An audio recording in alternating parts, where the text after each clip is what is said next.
दोस्तों नमस्कार, ये है मार्गदर्शन फॉर सिविल सर्विसेज। मैं अनुराग चौधरी।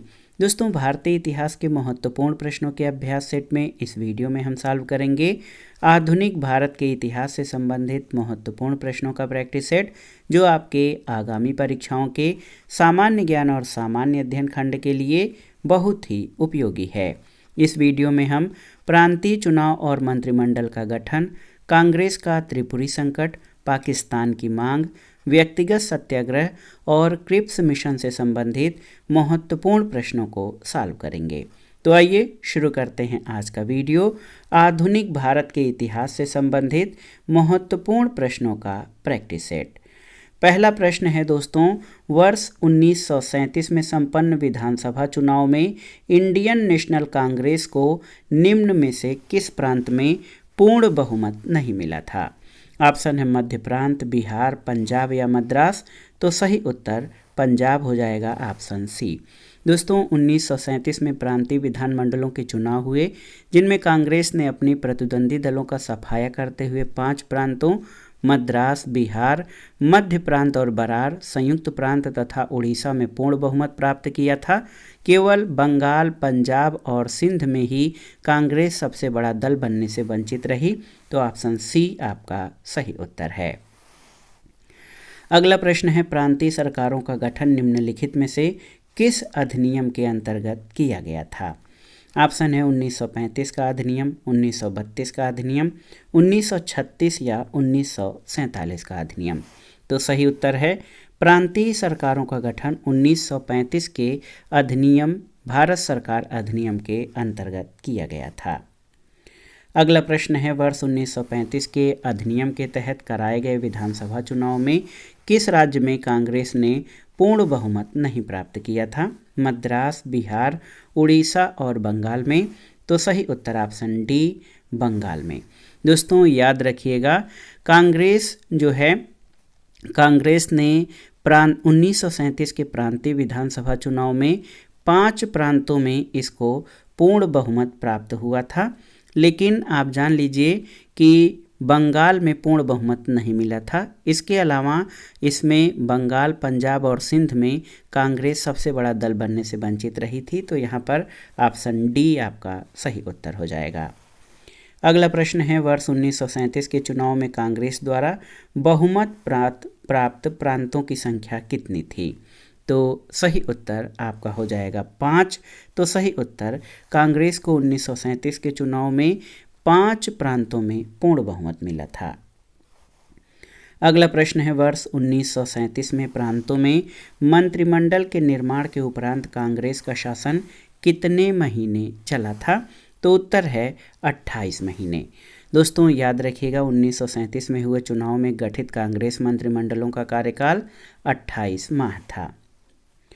अगला प्रश्न है, मुस्लिम लीग ने मुक्ति दिवस मनाया था कब? तो सही उत्तर आप जान लीजिए 1939 में। दोस्तों याद रखिएगा, कांग्रेस मंत्रिमंडलों के त्यागपत्र देने की खुशी में मुस्लिम लीग ने 22 दिसंबर 1939 को मुक्ति दिवस मनाया था।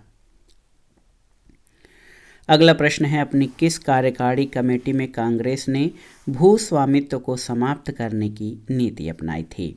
कार्यकारी कमेटी 1937, 1942, 1945 या 1946 में। तो सही उत्तर 1937 की कार्यकारी कमेटी में। दोस्तों याद रखिएगा, भारतीय राष्ट्रीय कांग्रेस की कार्यकारी कमेटी ने वर्ष 1937 में भू स्वामित्व को समाप्त करने की नीति अपनाई थी।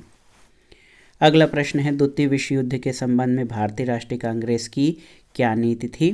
पूर्ण स्वतंत्रता का आश्वासन मिलने पर ब्रिटेन को सहयोग, ब्रिटेन को सक्रिय सहयोग, तटस्थता या उपर्युक्त में से कोई नहीं। तो सही उत्तर है, कांग्रेस की नीति थी पूर्ण स्वतंत्रता का आश्वासन मिलने पर ब्रिटेन को सहयोग। दोस्तों, कांग्रेस कार्य समिति ने युद्ध के उद्देश्यों की घोषणा करने की मांग की और ये भी मांग की कि युद्ध के बाद भारत को स्वतंत्र कर दिया जाए। तो ये ऑप्शन ए आपका सही उत्तर है। अगला प्रश्न है कि वर्ष 1939 में कांग्रेस मंत्रिमंडल ने 7 प्रांतों में त्यागपत्र दिया था, क्यों? तो यहाँ पर ऑप्शन है आपके, देखिए कांग्रेस अन्य 4 प्रांतों में मंत्रिमंडल नहीं बना पाई थी। कांग्रेस में वाम पंथ के उदय से मंत्रिमंडल का कार्य कर सकना असंभव हो गया था। उनके प्रांतों में बहुत अधिक सांप्रदायिक अशांति थी और उपर्युक्त कथनों ए, बी और सी में से कोई भी सही नहीं है, तो ऑप्शन डी आपका सही उत्तर हो जाएगा। लगभग 28 माह के कार्यकाल के बाद कांग्रेस मंत्रिमंडलों ने वर्ष 1939 में त्यागपत्र दे दिया, क्योंकि द्वितीय विश्व युद्ध में भारतीयों की सहमति के बगैर ब्रिटिश सरकार के द्वारा भारत को युद्धग्रस्त घोषित करते हुए शामिल कर दिया गया था। तो इस तरह से कथन ए, बी और सी में कोई भी सही नहीं है। अगला प्रश्न है 1937 के चुनाव के पश्चात यूपी में गठित मंत्रिमंडल में किसको वित्त विभाग सौंपा गया था? ऑप्शन है गोविंद वल्लभ पंत, रफ़ी अहमद किदवई, कैलाश नाथ काटजू या मोहम्मद इब्राहिम। तो सही उत्तर रफ़ी अहमद किदवई को, ऑप्शन बी आपका सही उत्तर है। दोस्तों आप जान लीजिए कि 1937 में संपन्न प्रांतीय विधानसभा चुनाव में यूपी यानी संयुक्त प्रांत के कुल 228 में से 134 स्थानों पर कांग्रेस को सफलता मिली और संयुक्त प्रांत में कांग्रेस ने अकेले ही सरकार बनाई। इस सरकार में प्रधानमंत्री गोविंद वल्लभ पंत और कानून और न्याय मंत्री कैलाश नाथ काटजू थे, जबकि वित्त विभाग रफ़ी अहमद किदवई को सौंपा गया था। अगला प्रश्न है कांग्रेस प्रशासित प्रदेशों में मुस्लिमों की शिकायतों से संबंधित रिपोर्टों पर विचार कीजिए। Pirpur report, Sharif report, Muslim sufferings under Congress rule. तो दिए गए कोट में से रिपोर्टों के सही कालानुक्रम का चयन करिए। तो यहाँ पर पीरपुर रिपोर्ट जो है 1938 यानी 1938 का है। शरीफ रिपोर्ट मार्च 1939 यानी 1939 और मुस्लिम सफरिंग अंडर कांग्रेस रूल ये दिसंबर 1939 का है। शरीफ रिपोर्ट मार्च और ये दिसंबर का है। तो सही उत्तर आपका हो जाएगा 1, 2, 3, ऑप्शन ए आपका सही उत्तर है। दोस्तों प्रांतीय चुनाव और मंत्रिमंडल का गठन के बाद आइए देखते हैं कांग्रेस के त्रिपुरी संकट 1939 से संबंधित महत्वपूर्ण प्रश्नों को। पहला प्रश्न है आपका, देखिए वर्ष 1938 में भारतीय राष्ट्रीय कांग्रेस के अध्यक्ष निर्वाचित हुए थे कौन? आपको बताना है। ऑप्शन है आपके अबुल कलाम आज़ाद, सुभाष चंद्र बोस, पट्टाभी सीतारामैया या जे.बी. कृपलानी। तो सही उत्तर सुभाष चंद्र बोस, ऑप्शन बी। दोस्तों याद रखिएगा कि कांग्रेस के हरिपुरा अधिवेशन 1938 में सुभाष चंद्र बोस निर्विरोध अध्यक्ष निर्वाचित हुए थे। अगला प्रश्न है कि हरिपुरा, जहां भारतीय राष्ट्रीय कांग्रेस का वार्षिक अधिवेशन 1938 में सुभाष चंद्र बोस की अध्यक्षता में हुआ था, वो किस राज्य में स्थित है? ऑप्शन है गुजरात, मध्य प्रदेश, महाराष्ट्र या राजस्थान। तो सही उत्तर गुजरात, ऑप्शन ए। दोस्तों याद रखिएगा हरिपुरा गुजरात में स्थित है। अगले प्रश्न पर आते हैं, भारतीय राष्ट्रीय कांग्रेस के त्रिपुरी सम्मेलन में वर्ष 1939 में सुभाष चंद्र बोस को कांग्रेस का अध्यक्ष चुना गया था। ये त्रिपुरी कहाँ पर स्थित है? कलकत्ता, पुणे, जबलपुर या अहमदाबाद में। तो सही उत्तर जबलपुर, मध्य प्रदेश। दोस्तों याद रखिएगा त्रिपुरी जबलपुर मध्य प्रदेश में है। वर्ष 1939 में सुभाष चंद्र बोस को भारतीय राष्ट्रीय कांग्रेस के त्रिपुरी सम्मेलन में अध्यक्ष चुना गया था। बाद में कार्यकारिणी के गठन के प्रश्न पर सुभाष चंद्र बोस ने कांग्रेस के अध्यक्ष पद से इस्तीफा दे दिया था। अगला प्रश्न है, भारतीय राष्ट्रीय कांग्रेस के किस अधिवेशन में कांग्रेस अध्यक्ष के चुनाव में सुभाष चंद्र बोस ने पट्टाभी सीतारामैया को पराजित किया था? तो ये अधिवेशन कौन सा था? त्रिपुरी अधिवेशन 1939। दोस्तों सुभाष चंद्र बोस जो है ये 1939 में त्रिपुरी अधिवेशन में कांग्रेस समर्थित उम्मीदवार पट्टाभी सीतारामैया को हराकर अध्यक्ष पद के लिए निर्वाचित हुए थे। अगला प्रश्न है कि सुभाष चंद्र बोस के त्यागपत्र देने के बाद भारतीय राष्ट्रीय कांग्रेस का अध्यक्ष कौन हुआ था? तो सही उत्तर है राजेंद्र प्रसाद, ऑप्शन सी। दोस्तों याद रखिएगा वर्ष 1939 में सुभाष चंद्र बोस के कांग्रेस अध्यक्ष पद से त्यागपत्र देने के बाद भारतीय राष्ट्रीय कांग्रेस के अध्यक्ष राजेंद्र प्रसाद हुए थे। अगला प्रश्न है, कांग्रेस के त्रिपुरी अधिवेशन के पश्चात सुभाष चंद्र बोस और दक्षिणपंथी का समस्त झगड़ा किस प्रश्न पर केंद्रित हो गया था? ऑप्शन है कांग्रेस कार्यकारिणी का गठन, देशी राज्यों के प्रतिनिधि, केंद्र सरकार के प्रतिनिधि या कांग्रेस समाजवादी दल के सदस्यों की दोहरी सदस्यता। तो सही उत्तर आपका हो जाएगा कांग्रेस कार्यकारिणी समिति का गठन। दोस्तों, कांग्रेस के त्रिपुरी अधिवेशन के पश्चात सुभाष चंद्र बोस और कांग्रेस के दक्षिणपंथी नेताओं का समस्त झगड़ा कांग्रेस कार्यकारिणी समिति के गठन के प्रश्न पर केंद्रित हो गया था।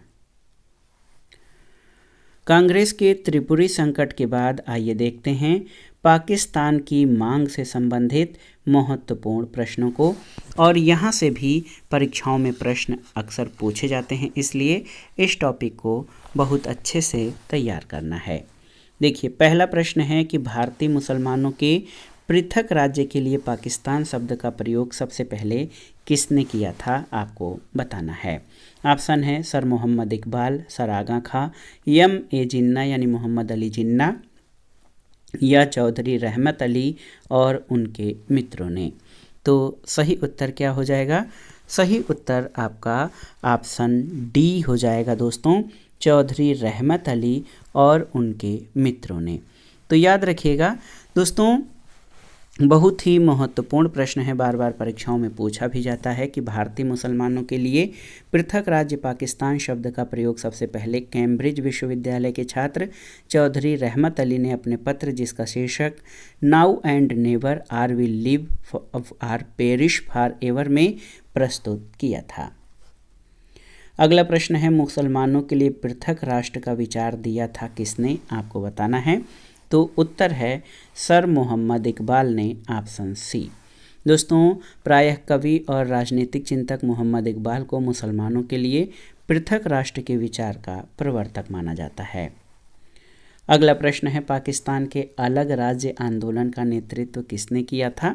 तो उत्तर है मोहम्मद अली जिन्ना ने, ऑप्शन डी। दोस्तों, याद रखिएगा 22 से 24 मार्च 1940 को मुस्लिम लीग का लाहौर में अधिवेशन हुआ। जिन्ना ने अधिवेशन में भाषण देते हुए कहा कि वे एक अलग मुस्लिम राष्ट्र के अतिरिक्त और कुछ स्वीकार नहीं करेंगे। निम्नलिखित में से किसने मोहम्मद अली जिन्ना को हिंदू मुस्लिम एकता का दूत कहा था? ऑप्शन है सरोजनी नायडू, एनी बेसेंट, राजकुमारी अमृत कौर या अरुणा आसफ अली। तो सही उत्तर Sarojini Naidu, option A.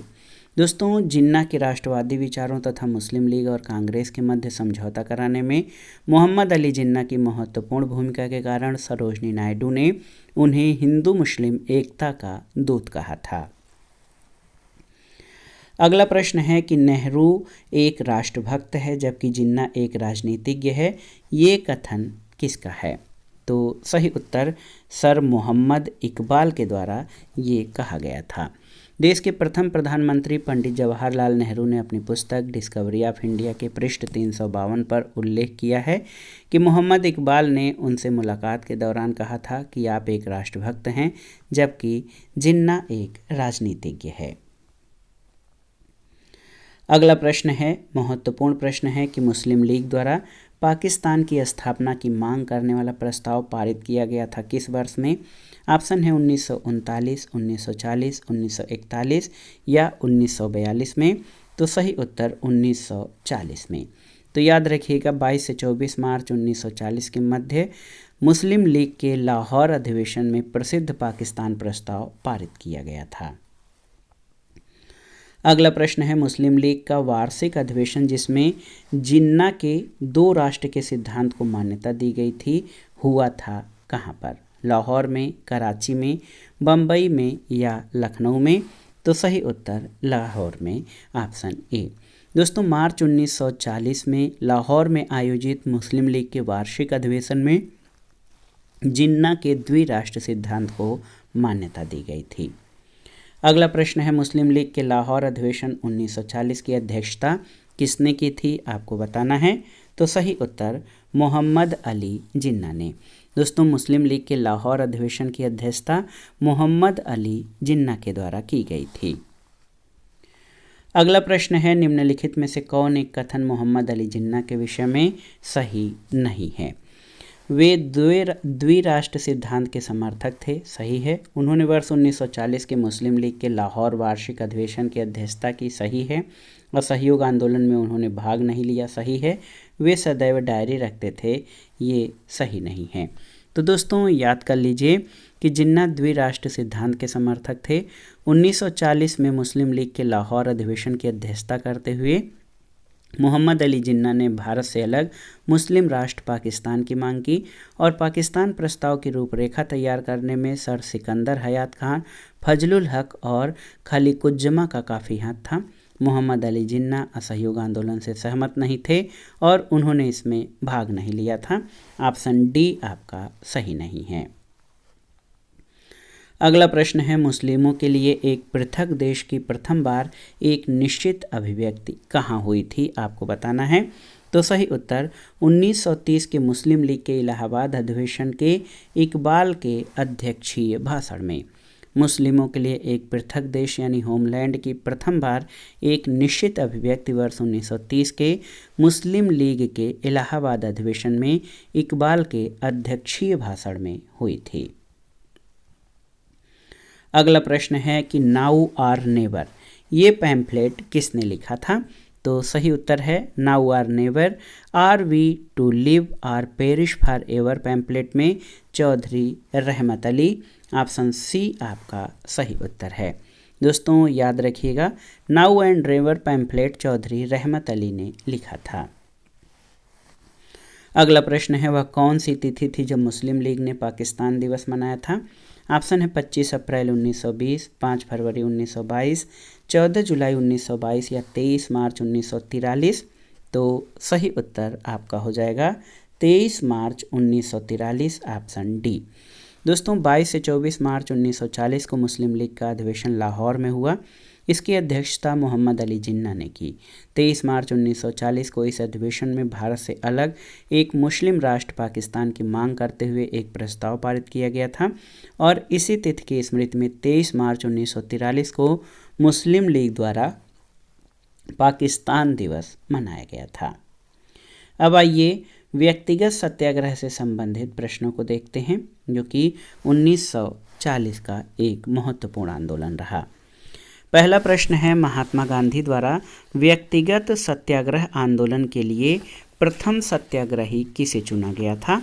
Option है जवाहरलाल नेहरू, सरदार पटेल, सरोजिनी नायडू या विनोबा भावे। तो सही उत्तर ऑप्शन डी विनोबा भावे।